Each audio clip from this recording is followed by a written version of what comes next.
This is a package from MIGardener, and I totally forgot that I had ordered seeds, so I'm super excited to open them.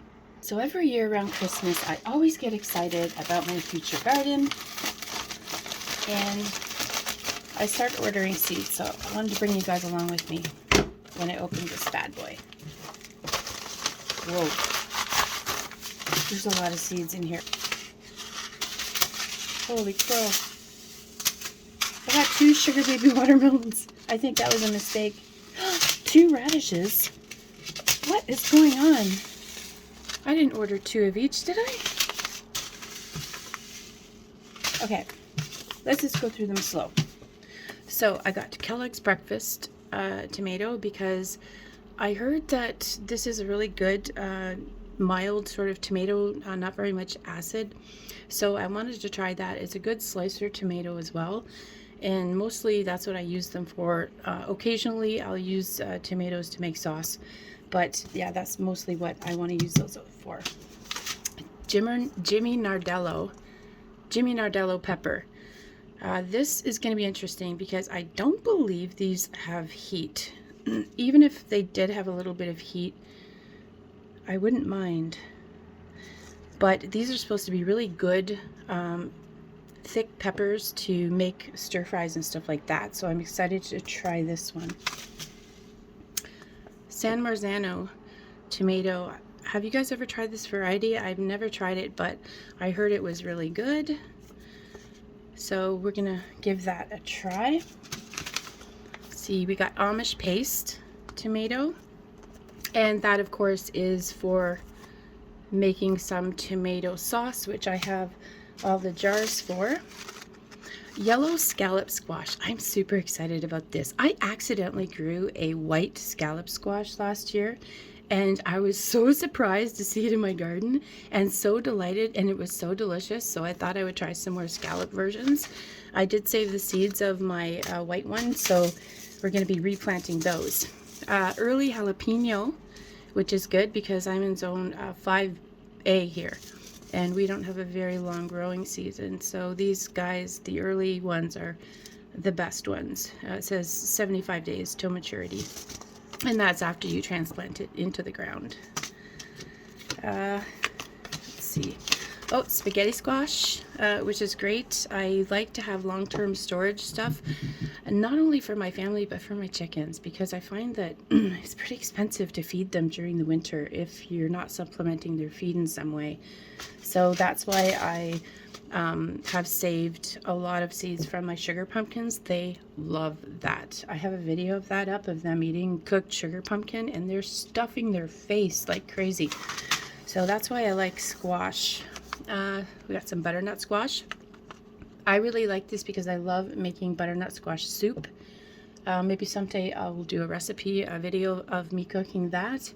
So that should be good. Okay, we got Brussels sprouts. We're going to try this again. I started my Brussels sprouts so early last year, and they grew all summer but never produced any Brussels sprouts. So I'm going to give it another try with this variety and see how that goes. Okay, so we got sugar baby watermelon, which I did grow this year in zone 5A, and we got 2 watermelons out of it, but I did plant them late because they were kind of an experiment, so I'm going to take extra care of these guys this year to see if we can get quite a harvest of those. Radishes, you can never have too many radishes because these guys you can plant pretty much all season long. They are, let's see, early scarlet, so 3 to 12 days germination, and then days to maturity is only 22 days. So that's great. And you can put them in between all of your plants as kind of like a cover crop. Cantaloupe. So let's see how these work. I didn't have any luck with my cantaloupe last year, but I'm going to keep trying, gosh darn it, every year until I get some.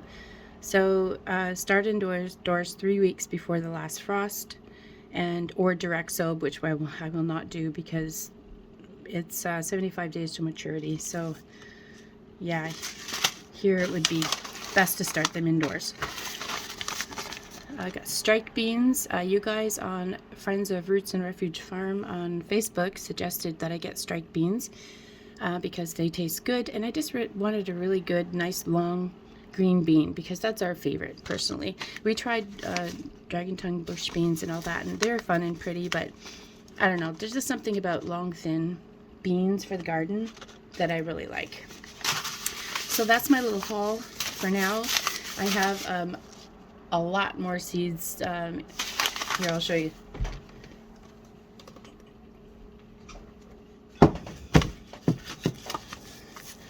Okay, these are just dry clay to keep things dry. This is the patty pan seeds that I saved. I told you, the white ones. And we're gonna, so anything that's grown in your garden, if you save the seeds from them, they're more hardy to your climate after that, because they just get acclimated. And so that's why we saved seeds from them. These are my small sugar pumpkin seeds. I bought one pumpkin from the grocery store and I saved all the seeds from it. I don't know how many seeds I got, maybe 200 or 300 seeds. And I grew them last year, and they grew. And so these are the babies of those pumpkins that my chickens love.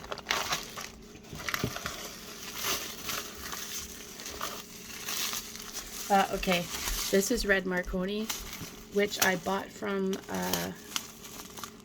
who did I buy them from?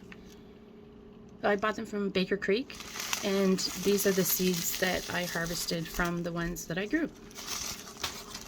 And again, ones that are grown, seeds that you save from your climate are the best. These are ground cherries, second generation. They do really, really well here. They even overwinter. Like they come back. In zone 4A, 4B actually, they come back because the fruit falls to the ground and it actually overwinters and comes back. Let's see, what are these? Oh, these are soybeans, which I probably won't grow because I don't know what to do with them unless I figure out a way to use them. Oh yeah, this is red Thai chili peppers, which I grew in my garden and I saved the seeds from. So we'll be growing more of those. What do I got? These are canna. Canna flowers are really nice. They're tropical flowers. They grow to be about 3 or 4 feet tall. They have red flowers and nice big green leaves. And I bought 4 rhizomes from the store, and I planted them and they grew. Okay, and then as they grew these flower pods that grew these seeds, and so I saved the seeds. But out of the 4 rhizomes that I planted, I got about 50 rhizomes back because I dug them all up again to save the rhizomes for next year. So I probably won't even need to plant these, but I just love having seeds just in case, you know.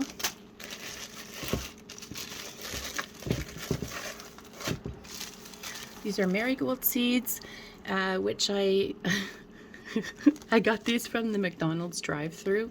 We were kind of stuck in the drive-thru waiting, and there's a marigold with dead flower pods which have seeds in them. So I just opened the door and grabbed some. So we'll see how those do. Aha, these are my favorite hot peppers because you put one hot pepper, they get about like that big. You put one of them in a dish and it's just perfect if you like heat. It's not a lot of heat, it's about 20,000 Scoville units, but those go in everything pretty much.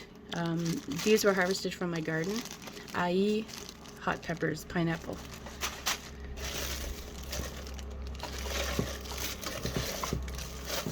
What are these? Okay, I went and I went to a farm and we got some manure from the farm, and it was semi broken down, so we have it here. I haven't put it in the garden. I put some in the garden, but then I thought maybe I should wait because I don't know if it's, you know, gonna be broken down enough or whatever. So I have set it aside, but there's a cantaloupe growing and I cut that open. I took some seeds. It was just randomly growing in the raw horse manure, to be honest. It wasn't even broken down or anything. And this cantaloupe grew there. So I am gonna try to grow some of these and see if any are viable. Got another thing of seeds here. Okay, this is just green bush zucchini. Where are those? Oh, I got hollyhocks. So I thought those would be cool to grow. These are a free seed from Baker Creek, but now they charge $12 for delivery, so I don't get them from Baker Creek anymore because I'm in Canada. Yeah, this is a golden carrot, so maybe I'll try that in the fall. We got, this is kale. It calls it cabbage, Nero di Toscana. That's strange. Got vegetable spaghetti. Oh, and black pansies I thought would be so cool near the hollyhocks because they're black hollyhocks. I wanted to show you guys the best cucumbers in the world, but I don't see them right now. Is this it? Okay, this is it. Look, this is the best cucumber. It says pickling cucumber, but I just ate it right off the vine. The texture is amazing. It's called salt and pepper, and it is incredible. It's the best cucumber I've ever tasted. The skin is thin, it's crunchy inside, it's juicy, it's flavorful, and it's amazing. I won't grow any more cucumber. My camera ran out of space, and as I was excitedly telling you about Johnny's salt and pepper pickling cucumbers. But please don't be fooled. They are great just eating fresh. Yum-y. Anyway, I'm just going to sign off with that. And I hope that you guys have a wonderful time looking through your seed catalogs, because I know y'all want to. Anyway, take care, and I'll see y'all in the next one.